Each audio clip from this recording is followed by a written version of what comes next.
ny tenin'andriamanitra solika vitaiza.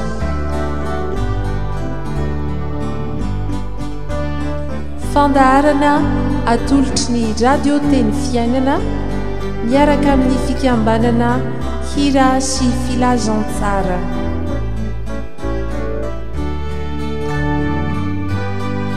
Fitarian-kevitra ho amin'ny fandiniana ny soratra masina isan'andro. Fa tsy menatra ny filazantsara ao fa herin'Andriamanitra ho famonjena izay rehetra mino izany. Ny tenin'Andriamanitra solika vitaiza.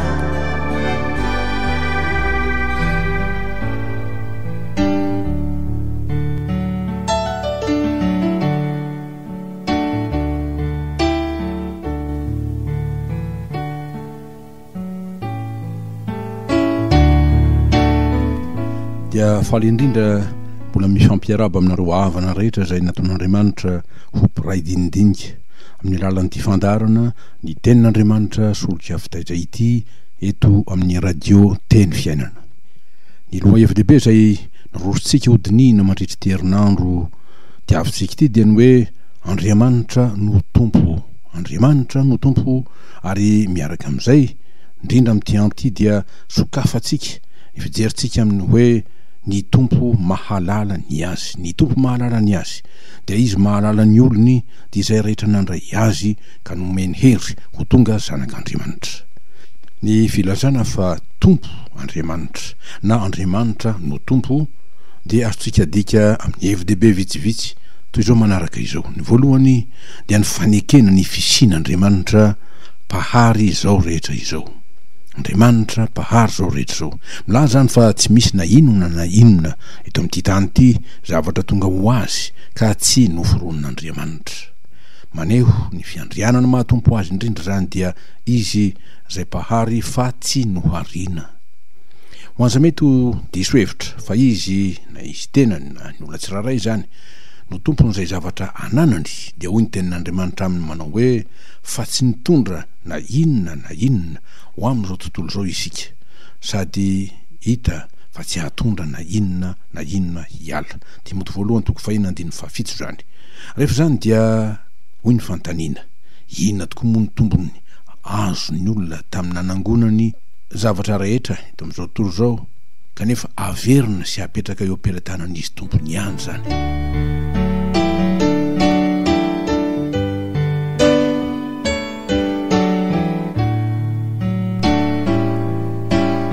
Ny hevi-dehibe faharoa ny momba ny filazana fa tompo Andriamanitra na Andriamanitra no tompo dia ny fanekena fa Andriamanitra no mpiahy izao rehetra izao. Andriamanitra no mpiahy izao rehetra izao satria asan'ny tanany avokoa izao rehetra izao. Fa tsy hoe pahary fotsiny ihany izy fa mpiahy izay no hoariny koa. Misy mantsy ny sasany mety mihevitra fa efa nomen'Andriamanitra antsika olombelona ny zavatra nohariny ka avelany mba hanaovantsika arak'izay tiavantsika azy.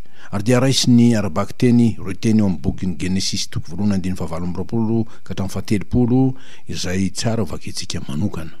Ny marina araky ny konteksta nefa dia fitokisana napetraky ny tompo tamin'ny olona zay nohariny dia no izy tompo nahary azy tahaka ny endriny sy araky ny tareny, araky ny voatondro ny 9:20 amin'ny Genesis 1 io dia izy ho zanaka mahatoky ka manao ny sitrapony rainy izay niteraka azy ary miray antoka aminy sy mandeha araka ny lalany fa tsy hanao arak'izay sitrapony nalazay ny sasany hoe daniny fonosamy irery.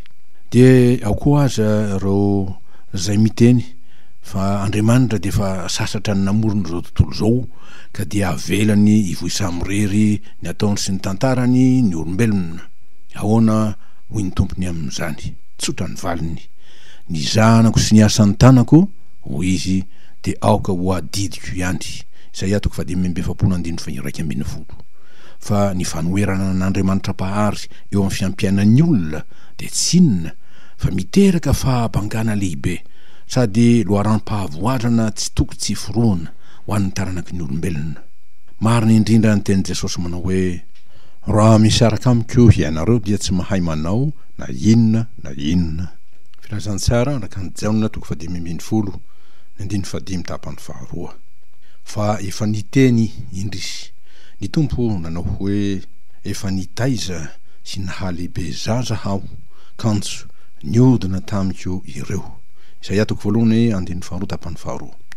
Ny marina dia mila piaro sy piahy isika olombelona am'izay kasaitsika sy veritsika atao, fa mamitaka ny mizaka ny fahaleovantena mandeha irery na entina amin'ny herin'ny tena sanyrery, fa voasoratra hoe fa tsy an'ny olombelona ny lalan-kalehany na an'ny mpandeha ny alavorary ny diany. Jeremia 10:3.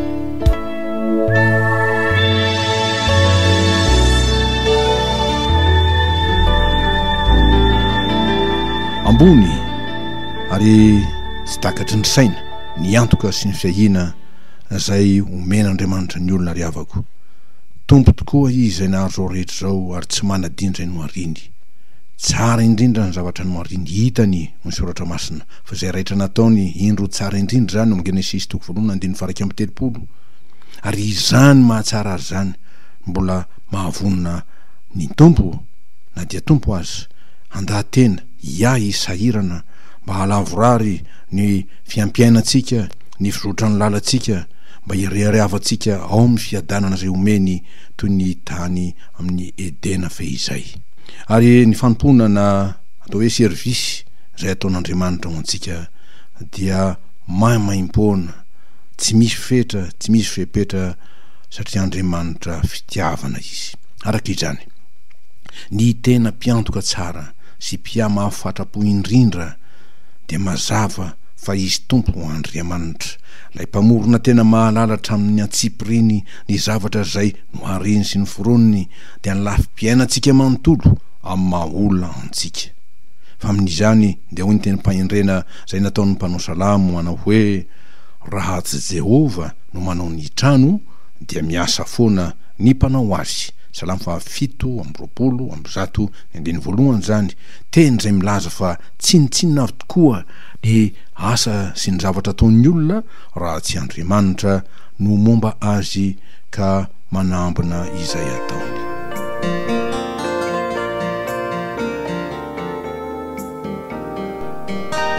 Hevitra fahatelo izay milaza fa tompo Andriamanitra ary azy ny olony sy fantany rahateo.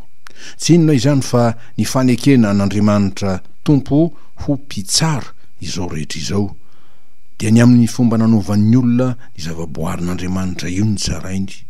Milaza izany fa Andriamanitra tokoa no tompony zay nohariny, fa ny olona dia pindrana ihany osika, ary dia ny amin'izany mampindrana azy zany indrindra no mbola hampamohan'Andriamanitra azy zay nanaovany ny asa ny tanan'Andriamanitra eny hatramin'ny teny azy zay tonon'ny lelantsika, satria Andriamanitra no namorona ny lela. Milaza zany rehetra zany fa manana adidy isika olombelona iahy zay rehetra ny hoharian'Andriamanitra.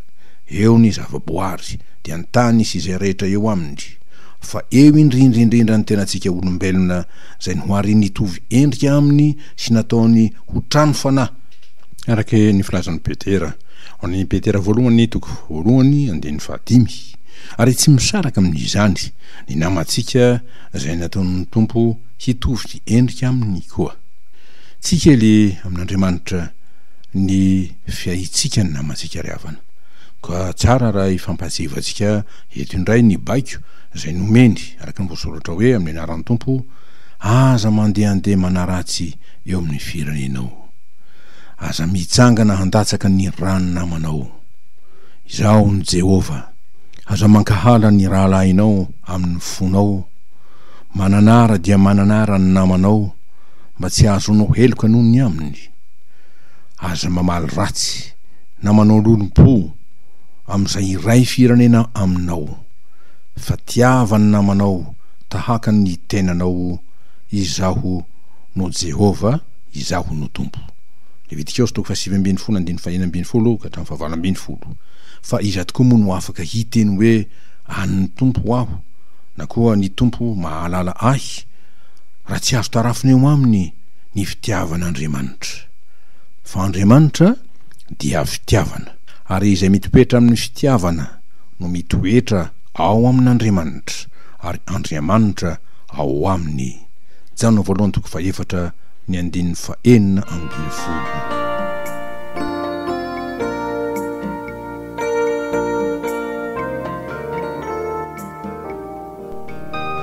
Ny farany ny evi-dehibe zay tsoahana fa hoe Andriamanitra tokoa no tompo, dia ny milazantsika fa ny fahalebiazan'Andriamanitra sy ny fiasan'ny fahefany amin'ny mahatompo azy dia tsy vitany mahapahary sy pitsara azy, enina dia tompo pahefana feniny amin'izany tokoa aza izy, fa ny fahalebiazan'Andriamanitra zay tampony indrindra raha azo lazaina toy izany dia ny mahatompo ny famonjena azy, famonjena ny mpanota zay nisairanany hatramin'andrana an Jesosy Kristy zanany hanao fanatitra ny tenany hosolo voina ny mpanota, dia avotra noho ny fahotantsika, ary tsy noho ny antsika ihany fa noho ny an'izao tontolo izao koa.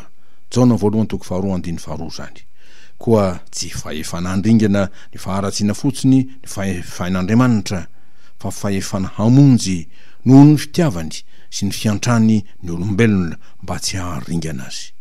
Mazava ny fanambaran'ny filazantsara ny famonjen'Andriamanitra manao hoe fa toy izao no nitiavan'Andriamanitra izao tontolo izao, nomeny ny zanany lahy hitokana mba tsy ho very zay rehetra mino azy, fa hanana fiainana mandrakizay. Filazantsara ny Jaona toko fahatelo andiny faenina ambin'ny folo.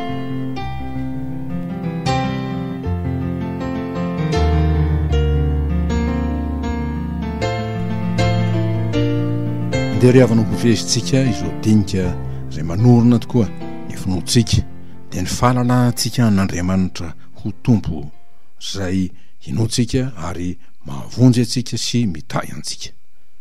Tompo Andriamanitra, na koa hoe Andriamanitra no tompo, koa dia mendrika ny hatahorana sy tompoina izy. Miaraka amin'izany dia raim-piantsika indrindra koa izy, ka tokony ho diavintsika indrindra. Ary amin'izany ny tompo dia mahalala ny olony, zany hoe tsy hanadino azy. Fa ho an'izay fanandray azy dia toky no mbola homeny manao hoe amin'ny anaran'ny tompo: mpanompoko ianao, efa nofidiko ka tsy mba nariko. Isaia toko faha 2:7. Ary ho indrindra Jesosy: ny ondriko mihaino ny feoko, ary izaho mahalala azy, ary izy manaraka ahy. Filazantsara ny Jaona toko 10:7. Isika zay tsy mbola mahalala an'Andriamanitra ho tompo kosa dia antsony hiavana aminy. Fa hoy Jesosy: manana ondry hafa izay tsy amin'ity valy ity aho, ary ireny koa dia tsy maintsy hoentiko ka hiaino ny feoko, ary ho tonga andiny iray izy sady iray ihany ny mpiandry. Jaona toko 10:4. Koa ho antsika rehetra zay vonina ny andray an'Andriamanitra ho tompo, satria tompo tokoa izy, ary ho antsika miaraka amin'izany zay mbola te hanaraka azy, dia ho izy: aza matahotra ianao, fa efa nanavotra anao aho, efa niantso ny anaranao aho, ahy ianao. Ho voninahitran'Andriamanitra ray ao amin'ny anaran'i Jesosy Kristy tompo sady mpamonjy. Amen.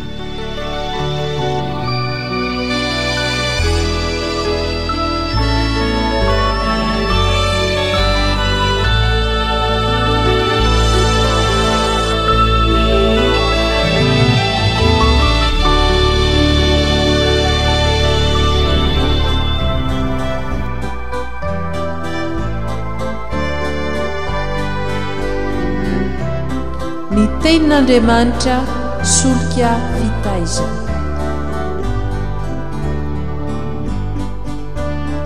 Fandaharana atolotry ny radio teny fiainana miaraka amin'ny fikambanana hira sy filazantsara.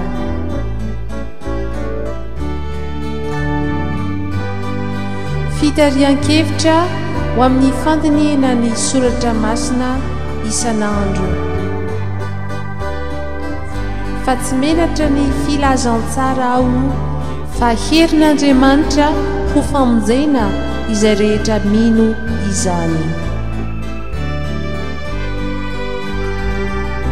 Ny tenin'Andriamanitra solika fitaiza.